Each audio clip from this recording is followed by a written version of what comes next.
The last thread. The people of Stitched Hollow believed the miracle had ended with Alara. They buried her beneath her mother's wedding shawl. They locked her workshop, and they left the drawer of colored threads untouched, believing it held nothing more than scraps of old cloth. But they were wrong. Hidden beneath every crimson, silver, blue, and gold strand lay one final thread. It was neither bright nor dull. It seemed to have no color at all, yet whenever sunlight touched it, every color the eye had ever known shimmered beneath its surface for a single heartbeat. No one noticed it until 40 years later. A young apprentice tailor named Rowan inherited Alara's abandoned workshop. He laughed at the stories of magical thread. "Memories cannot be sewn," he said. "They only fade." While cleaning the old cutting table, he discovered the forgotten drawer. Inside rested hundreds of silent threads, and beneath them, the last one. The moment his fingers touched it, every candle in the room flickered. The air grew strangely warm, and somewhere deep inside the empty workshop, a loom began weaving by itself, not with sound, but with silence. That night, Rowan dreamed of thousands of strangers, children he had never met, old women whose names no longer existed, soldiers who died without graves, lovers separated by oceans. Every dream ended the same way. Someone whispered, "Do not let the final thread break." When Rowan awoke, the thread had wrapped itself around his wrist. He tried cutting it. The scissors snapped. He tried burning it. The fire bent away. He tried throwing it into the river. It rested quietly on his workbench again. The village elder smiled sadly.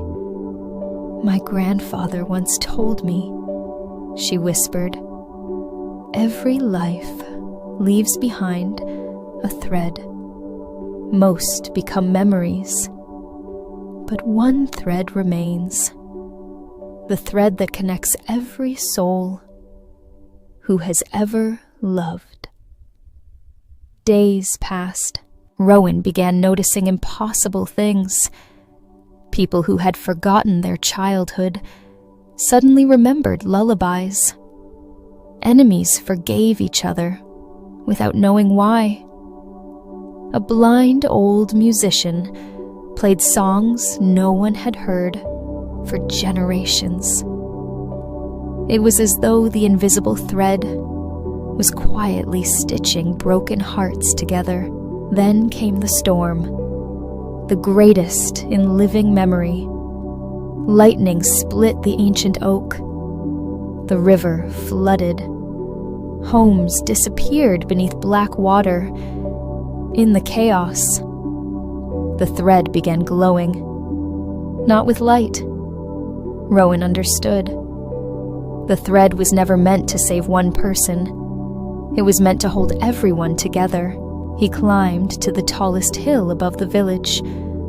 Holding the thread tightly, he whispered, "If every life is connected, then let no one face the darkness alone." The final thread dissolved into the wind. Invisible strands spread across the valley like dawn itself. The storm stopped. The rain became gentle. Silence returned. When the villagers rebuilt their homes, they found something impossible. Every torn blanket had somehow been mended. Every broken family had found its way back together. Every lonely heart carried a strange feeling, as if someone they loved was quietly walking beside them. Years later, children asked Rowan, "What color was the last thread?" He always smiled. It looked different to everyone, because it wasn't woven from cloth. It was woven from hope, and even now, the oldest people in Stitched Hollow say that somewhere in the wind, one invisible thread still stretches from heart to heart, holding the world together, one soul at a time. Some threads are never meant to be seen, only felt. If you like this type of content, subscribe for more.